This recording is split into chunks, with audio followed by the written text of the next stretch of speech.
You're live with BBC News. Let's continue with the business coverage. And what does Africa need to do to tackle the impact of climate change? Well, it's already costing the continent as much as 15% of its potential economic growth every year.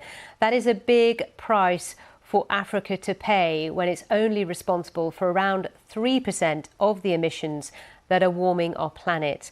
And that dilemma is at the heart of the first Africa Climate Summit, which is now just got underway in Nairobi. We can show you live pictures now here of the preliminary proceedings. This is just the welcome and the introductory comments being made by various leaders who are gathered there. Business leaders are there as well to see what role they can play, as you can see.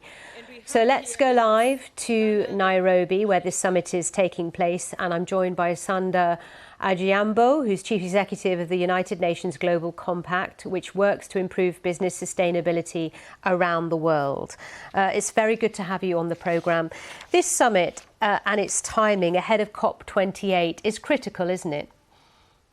It is absolutely critical. First of all, thank you so much for having me. This is truly a pivotal moment for the African continent. It is the inaugural Africa Climate Summit, the first time that the continent is coming together to really chart a long-term roadmap for Africa at this really crucial time of climate crisis. But really the key message that is coming out and will come out over the next couple of days is that how does Africa place itself, not simply as a victim of the climate crisis? I know you framed some of the challenges, but really as an opportunity and an investment destination for all of us around the world to really look at the continent as a key solution to moving forward and moving through through the climate crisis as a whole. As I said, it's the inaugural. Sorry, go ahead. No, go on, carry on. I was going to say it's the inaugural summit, championed by the Kenyan president, President Ruto. There's presence of lots of heads of state, the African Union, the UNFCCC, really looking at how to inform, to frame, to influence commitments and pledges that would put the African continent at the center of solutions for climate. So, as you say, a lot of people represented there, 54 nations we're talking about here, and there's business leaders as well. That's a lot of voices, a lot of opinion. How do you get consensus at this summit so that you can go to COP28 with a sort of one voice, as it were? Oh, absolutely. I think that is part of the process that does need to happen. And indeed, the African continent is diverse. I think what is really clear is, and I think you framed this very well, the African continent as a whole continues to suffer the most of the outcomes of the climate crisis, but yet in and of itself has a lot of solutions, has lots of solar energy, has opportunity for investment in green technology. So I think consensus is really built around that.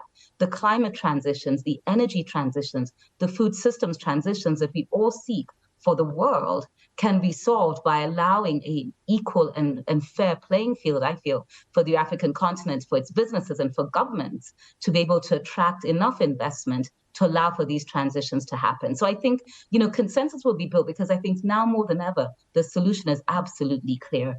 There's this clear desire to forge a path forward by all of the heads of state and indeed private sector as well. What would you say is the top priority? What do you think will actually get tackled and nailed down at this conference? I mean, there's as always in these large conferences, there's multiple tracks. There's a question of looking at mitigation. There's a question of looking at what does adaptation really look like. There's a question about financing, and I think climate financing is going to be really key.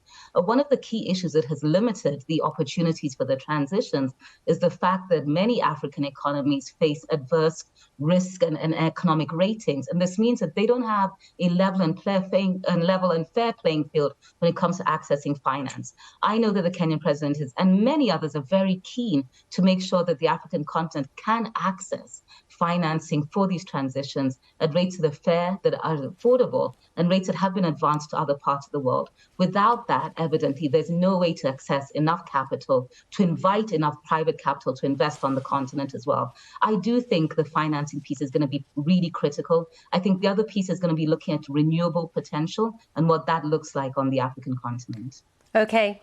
Sanda, Ojiambo, thank you for talking to us, and do keep in touch. Tell us how it goes. We'll keep an eye on it as well here in London. Thank you. Now, the hunting of